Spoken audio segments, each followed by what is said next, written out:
गंगा के निकट ऋषिकेश, गंगा के निकट जानकी झूला के पास में बैठे हुए हम सभी भक्तगण यहाँ के संत महात्माओं के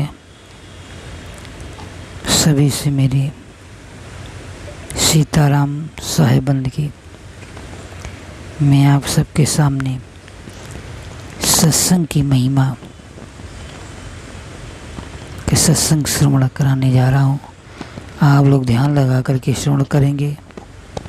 सत्संग क्या है? सत धन संग, सत आत्मा है और मन का होता संग। आत्मा और मन पर सत्संग किया जाता है।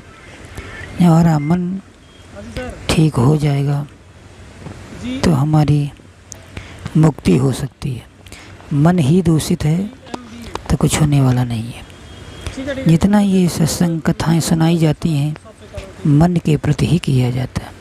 मन हमारा संसार से भटका हुआ है, मन हमारा बिगड़ा हुआ है। नहीं कहा गया मन की तरंग मान ले तो बस हो गया भजन।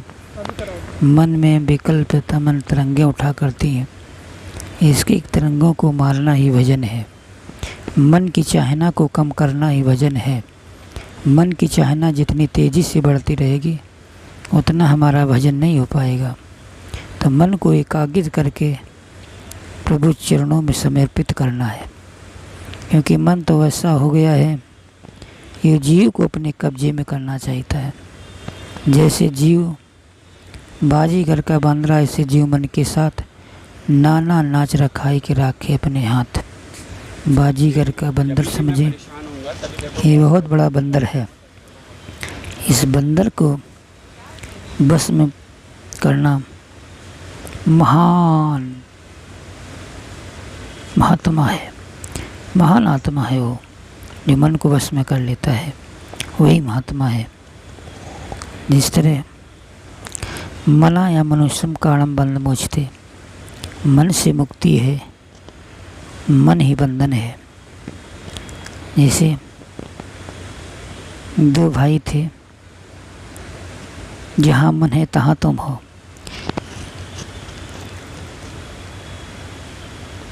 जैसे दो भाई थे, नौकरी करने के लिए गए। एक तो भाई राम जी की सेवा करने लगा, मंदिर की सेवा करने लगा। दूसरा भाई आगे चल के गया, देखा, सोचा कि चलो उसको एक सुंदर वेश्या दिखाई देती है, तो वेश्या के पास रह गया। होते करते एक दिन की बात है, बड़ा भाई इधर हनुमान जी की सेवा कर रहा है, छोटा भाई वेश्या के साथ में। ये वेश्या के साथ में रहता था, लेकिन मन छोटे का वेश्या की ओर लगा रहता था। बड़े का मन जब हनुमान जी की आरती पूजा करता था तो मन वेश्या के साथ में था। इसी के बीच में दोनों मर गए, यमदूत लेकर के चले गए। धर्मराज के आगे प्रविष्ट हुए।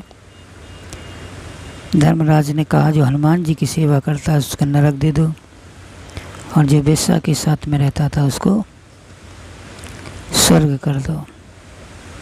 यमदूत कहने लगे प्रभु ये तो गलत हो रहा है।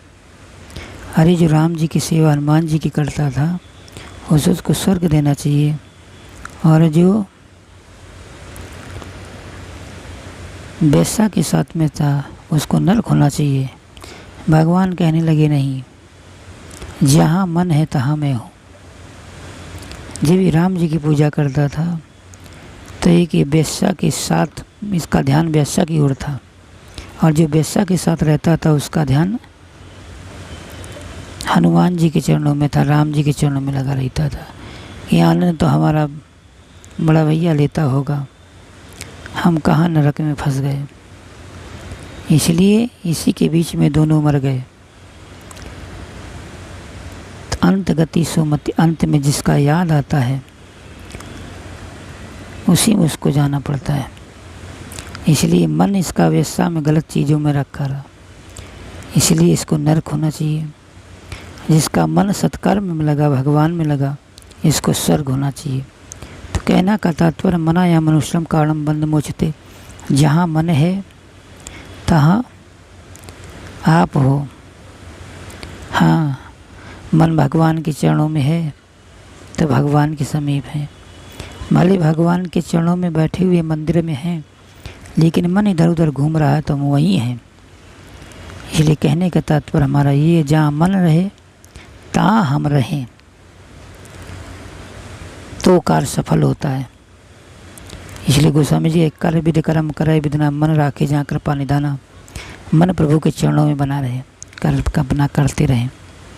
इसलिए जितने सत्संग किए जाते हैं ये मन को सुधारने के लिए सत्संग कराए जाते हैं कि मन हमारा दोषित है, इसे मन हमारा अच्छा हो जाए, निर्मल हो जाए।